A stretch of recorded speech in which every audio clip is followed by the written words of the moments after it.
Say that again. Tape's on now. I go.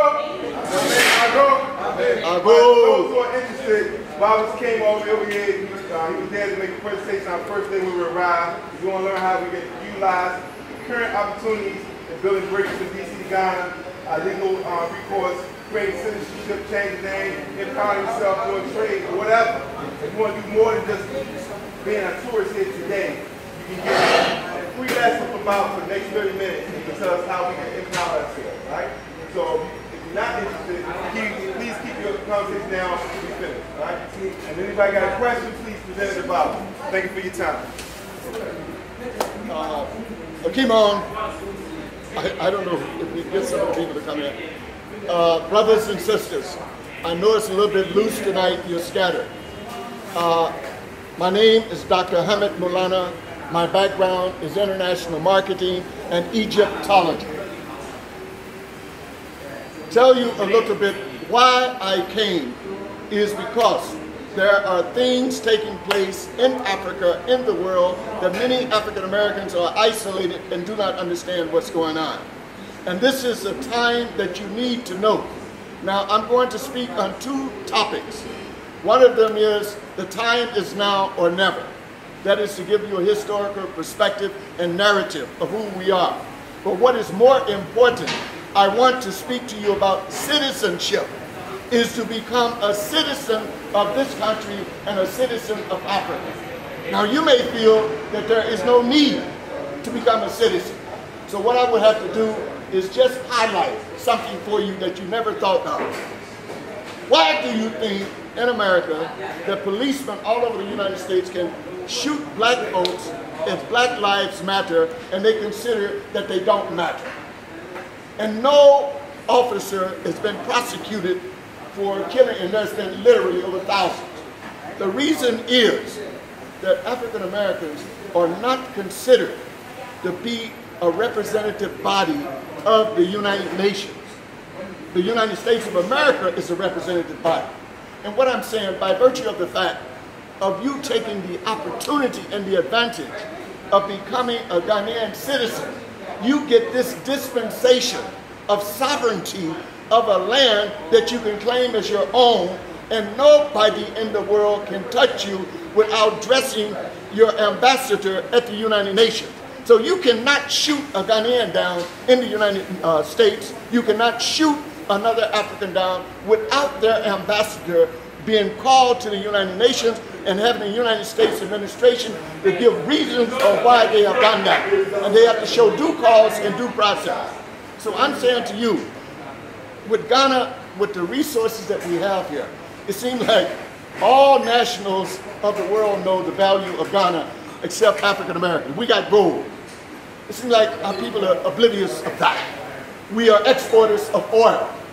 We are exporters of gas, natural gas. We're exporters of timber. I mean, on and on. But how many African Americans do we see in that sector? And Ghanaians, and just by virtue of the fact you're here right now, they are telling you the opportunity is now for you to get involved. They are tired of being exploited by the World Bank, the IMF, Chinese, and others. They want African Americans to come home. But the question is, most of our people are totally, I'm not saying you, but most African Americans are totally ignorant of what the African continent has to offer. We are still in that narrative of Jane and Tarzan. You understand what I'm saying? Or we're in that narrative of slavery. And this is the impression that probably you are getting right now by coming here, is believing that our history began with slavery. No. African history was interrupted by slavery. And this is why I'm here, is to show you that Ghana, that the umbilical cord of a very righteous and holy people, I'm not talking about today, but the umbilical cord goes back thousands of years to show that we are a people that came from kingdoms that gave the world civilization. And the African American, by extension of the slave trade, is a part of the Ghanaian family. And you have to really understand that. Because in the knowledge of that, it gives you a door and a window open. Now, if I said to you is this, and it's going to happen, if there's a lockdown in Washington, D.C., or in any major city in the U.S., where there's a lockdown where African Americans cannot move, what would you do? Where would you go? I mean, you could be locked down, Charlie. Within 72 hours, you could be snuffed completely out, and nobody in the world would give a damn, and nobody would even know. But if that happened to a Mexican, and you know we got plenty of Mexican Americans, they can run back to Mexico, take refuge in Mexico. If it happened to an Italian could go back to Italy. If it happened to etc. Where would an African American go in a time of emergency and crisis if there is a racial war that breaks out? I'm not saying that's going to happen, but if there's a situation by genetic manipulating engineering of trying to reduce the population of our people, because it has been known by 2040, according to the United Nations demographics out of Geneva, Switzerland, that the Aryan white population has reached zero population. And so if they reach zero population, or you think they're just going to sit idle and watch themselves diminish and just disappear? They're going to take as many of us out with them as they can. And this is why I'm surprised. With this particular trip, I'm not knocking the organizers, but I would think that with this particular trip that you had, you would come here to get this kind of knowledge as well as the entertainment to take back to the U.S. where you will have something to chew on. That is to say, what have you seen in Africa? If one asks you when you go back, oh, you saw the slave fort, or you saw the spicy food and the kente cloth, I mean, that's okay, brother, but are you seeing the historistics of we as a people that were created by the Creator, irrespective of your religion? Science knows that the first human being was created on the African continent. Now, where does Ghana play? I showed you on one of these wall hangings, and let me show you on one of these walls, this one here in particular. This wall hanging shows you that if you got a Bible, go to your Bible and open up Genesis 36:27. You will see that Ghanaians are in Genesis. Did you know that? That Ghanaians are in if you believe in this book. I'm not propagating belief, but I'm saying if that's your persuasion and you believe in the Bible, in Genesis chapter 36, verse 27, you will see that the Akan Ghanaian people are there. So they're simply telling you how they have even twisted the book, doctored on it. They could not remove the black presence in the Holy Land from the book, whether you're reading the Quran, the Torah, or the Bible. So it is important that you have this kind of information. If not for you, Charlie, what about your children? What about your children to come and the generations behind you? This is what you need to know. So my message is this. On citizenship, I wanted to show you the amicable position of Ghanaian governance toward Africans of the diaspora. There's a 10-minute clip here of the former head of state who I work with, and I'm working also with this present head of state. We are trying to get 200 more Africans of the diaspora citizenship. Now you may ask myself, I am the founder and the chairman of the Ministry of the Future. And this is what the Ghana Tourism Authority brought us together with Jallo. Because the Ghana Tourism Authority has seen the dynamics and the utility in the work of what my organization is doing.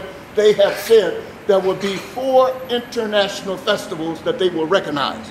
One will be Back to Africa every year. One will be Emancipation. One will be the relaunch of Panafest, because Panafest has become a failure. And the other will be the right to return of the Ministry of the Future. Now, that may not mean much to you, my brother, but us as Africans of the transatlantic slave trade, there is no place on this African continent where there is a place for us to have a festival that is uniquely designed for us to tell the rest of Africans who we are, other than in Ghana. And it is my organization that established these two festivals. They will come on in December the 27th and December the 28th.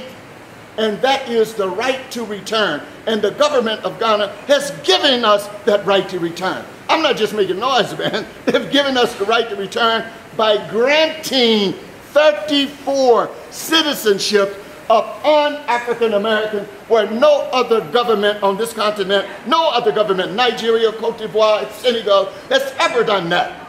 They gave our people 34, and why did they do it? They say we see the importance in the Africans of the diaspora, particularly those of the transatlantic slave trade. And they have come to a conclusion that Africa cannot be free unless Africans of the diaspora are free. We both are in this battle together. And so they have come to the conclusion that Africans of the diaspora have gained knowledge. Charlie, could we have survived 400 years in America if we did not have the skills, the knowledge, and the wisdom to know how to stay alive and move forward? And so Africans finally have recognized the utility in African Americans. And by virtue of that recognition, they are saying, come home and help us to build this continent. But African Americans, many, I'm not saying you, are still in that narrative that is Tarzan and Jane and lions and elephants running up and down the street. I mean, you know, we got to get away from that. Look, you may be on your job 9 to 5, 8 to 5, whatever. Here, you can come here with a small amount of capital and get into entrepreneurship of cocoa exportation. We got coffee here, coffee exportation, gold mining, you know what I mean, oil exportation. Even if you're a lower level man on the oil entrepreneurship chain, you still can be doing better than sitting from 9 or 8 to 5 in the US. You have your own empowerment by coming here. But for some reason, our people do not see this. Can you tell me, my brother, what do we need to do to get our people in the States to understand that the opportunities are now opening for us to come home and to get involved? What do we need to do? They need a success story. They need to see a success story. Someone has to do it and be successful in doing it and show it to them. All right. This is one of the things that motivated me to say, we must go beyond just coming as tourists. And this is what government has been traditionally seeing us as, a tourist dollar, a tourist dollar. And that's when we stepped in and said, no, no, no, no, no. If you really are serious about us, don't look at us as just tourists. Give us citizenship. Because once you become a citizen of a country, you become part and parcel of that nation. And you have no fear about investing, if you will, your resources in that nation. But as a tourist, you're not going to invest your money in this country. You come with your airline ticket, maybe spend a week or two here, and then you're out.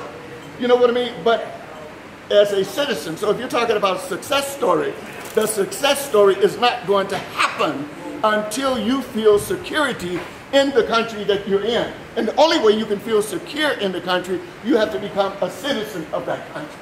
And once you become a citizen of that country, you are protected by the Constitution of the state, and you have all the dispensation as any other one to do to go around the world. And let me tell you this. I don't have to tell you about the racism, brother and I were talking about it earlier, that exists in the States. Can you, in the deepest recesses of your mind, be able to understand why the black race is being persecuted around the world? Why in America you find so much denigration and racism against the black man and the black woman? If you do not know, racism globally against the black race is predicated upon the standard of living and the quality of life that exists in their mother country. Meaning that they look at the Africans globally through the lens of the African continent. Whatever they see on the African continent is representative of the sons and daughters who are outside. So it doesn't make any difference whether you're Barack Obama and you saw how they treated him. is because they see that he comes from a continent that has been exploited, a continent that will continue to be exploited unless we can get the experience of our brothers and sisters and sons and daughters who have been raised in the diaspora to come back here and start integrating with our brothers and sisters and tell them you're on the richest piece of real estate in the world. And you should not allow no one from Britain, no one from Russia, no one from China and the United States of America as the whites to come here and exploit your resources. Africans have been miseducated by the colonial system, and these particular things they do not take serious. But Africans of the diaspora do. So I have spent my last 40 some odd years working here in Ghana and in Senegal, the Gambia. And I have been able to make some changes if you're talking about success. Let me just say this, Kimo. What more of a success would you say that you can chalk up in your history than someone being able to get you unconditional citizenship in an African country, giving you the right to return? Now that may not make sense to you, but do you know what? If you were to... It makes sense to everyone here, and that's why we're here. So we were trying to figure out how do we start that process. No, well, let me tell you, otherwise, if you went down through the regular administration of government to get your citizenship, do you know what they would tell you? They would tell you that you must be living in the country for 10 years without going in and out. You must be able to speak fluently one of the African dialects, which we know is a no-no, and then it would cost you almost about $5,000 US to get it. My organization lobbied the government. We were able enough to eliminate all of these constraints, where the government of Ghana said, yes, because you are our sons and daughters who we know were afflicted by the transatlantic slave trade, and you have the intelligence and the love of this continent, we will waive all of those conditions. They gave us unconditional citizenship, right to return. Now I want you to chalk that up in your book when you go back to the States to say that is a success story, because no other African government has ever done that. You mentioned Liberia. When in Liberia have that been done? It was done maybe 150 years ago when the American Missionary Association got Uncle Tom and Aunt Jemima Negroes to go back there and exploit the people. But since then, there has been no granting of citizenship to African Americans unconditional. My organization is the only one that has done it. And that's the reason that I'm here tonight, is trying to enlighten you to take advantage of these opportunities while you're here and get as much information while you are here, so when you go back to the States, you can make a rational decision and you shouldn't be impulsive in your movement. But any man or woman that does not have a plan B in these trying times that we're living in is only dreaming. You should have an option if something happens to you in a lockdown in the States or your children. You should have an option to go to your motherland with unfeathered and unhindered. But you don't have that. You got to get your visa. And under emergency circumstances, and you trying to get a visa, only God knows how long it will take for them to approve it. So I'm saying that time is now for you to take advantage of this opportunity. In my organization, as I said earlier, 34 has been already approved. As I speak to you right now, my sister. Excuse me? Have they made it over here? No, they're here on the ground. You see, by virtue of that 34 that was approved, we have written a proposal, and government now is listening. I was in the president's office on the 22nd of January of this year with a delegation. They are considering giving 100, and we want it to be institutionalized, where it will be an ongoing right to return ceremony of citizenship every year, and that's what we're working on now. And we need your support to even write letters to the government, you know what I mean, to say that should be done, because they are listening. They are listening seriously now. And so that is the way of what we have done in setting up the blueprint and the roadmap on becoming part and parcel of this land as a success story. Now, one of the things that we must understand, if you are in the U.S., which you are, and you want to come back to the motherland, you should not be impulsive and just uproot, because I know you got your investments there, your security is there, your family is there. So it has to be a situation of a gradual transformation and a transition on coming here. Meaning that you should put together an exodus fund in your income on a monthly basis. Even if you only save $5 a month, is my exodus fund. So if things get tight over there and you feel you have nowhere to go, you have a home in Ghana, you can come back here. And I think the Ghana Tourism Authority and the Ministry of Tourism is trying now to demonstrate that to you. That if you're going to come to Africa, we're not saying that all African Americans, that Ghana could absorb all. We're talking about in sub-Saharan Africa, 35 to 40 states. They all now are listening and they want you to come back. So you should be looking in your orientation, be focused on trying to come back to Africa little by little. You know, make the trip like you've done now, come over here and observe the situation, and then maybe the next time you come, rent a house, and if you do rent a house, you can get a lease and sublease it where you can get money on that when you go back to the States. You understand what I'm saying? And then you come to visit again, and now you're getting much more serious. And then you start your 1-2-1-2 over there, divesting yourself from that system to make the full transformation or transition on coming here. That opportunity is right now. You understand me? Yes, sir. All right, so say you get dual citizenship, right? And then something happened with the government in the U.S. You think you can get deported?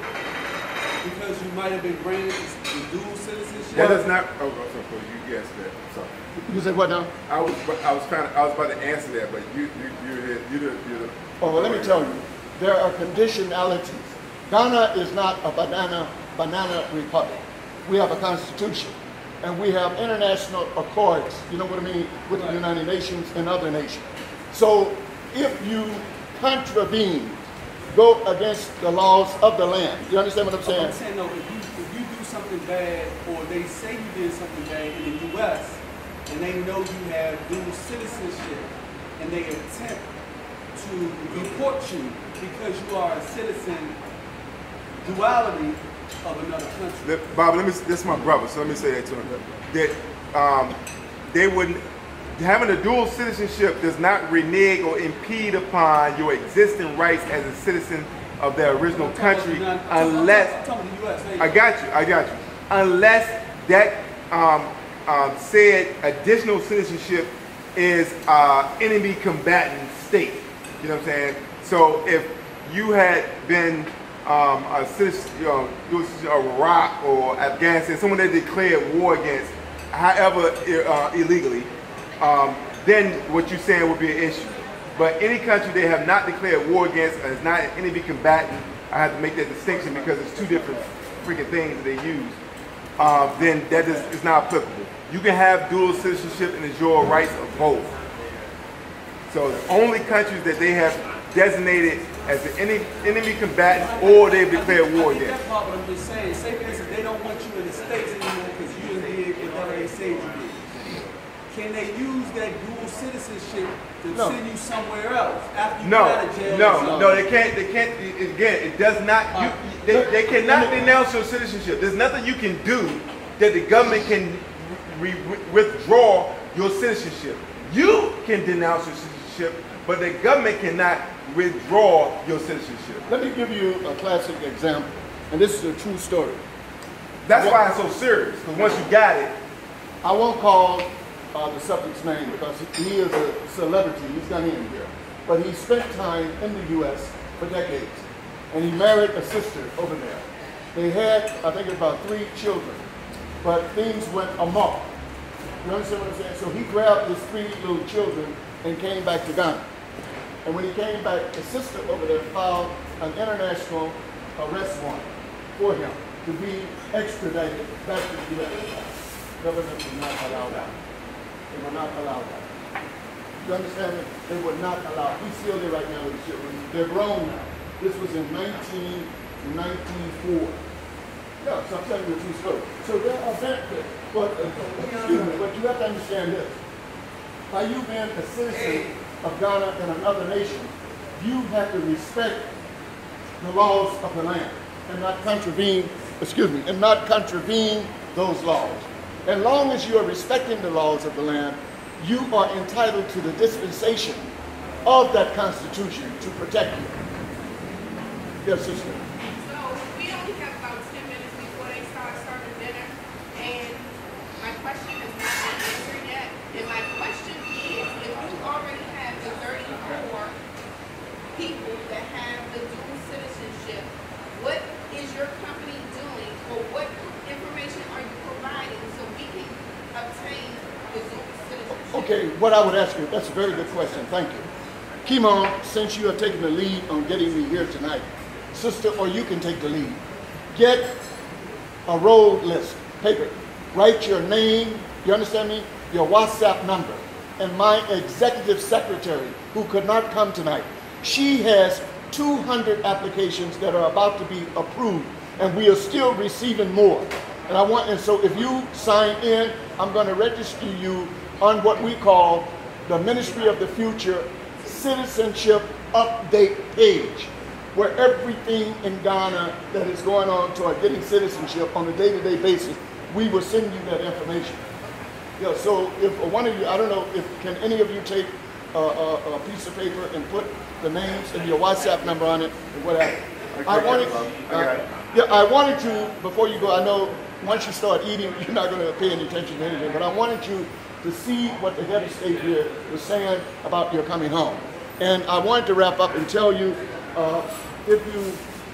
those of you who may be interested in taking some real history back to the States with you, where you can teach your children and the others who are ignorant of Africa that slavery didn't begin as a part of our history.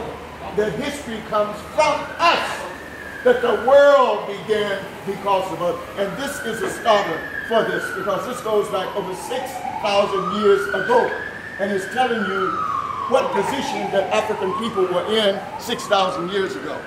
So let me do, so you can get to that later. There's so many other things I say. I would like to have the opportunity to open up the floor where you could have the interaction on questions. But let me, Kimon, if you don't mind, can I show this right now to them so they can see this thing?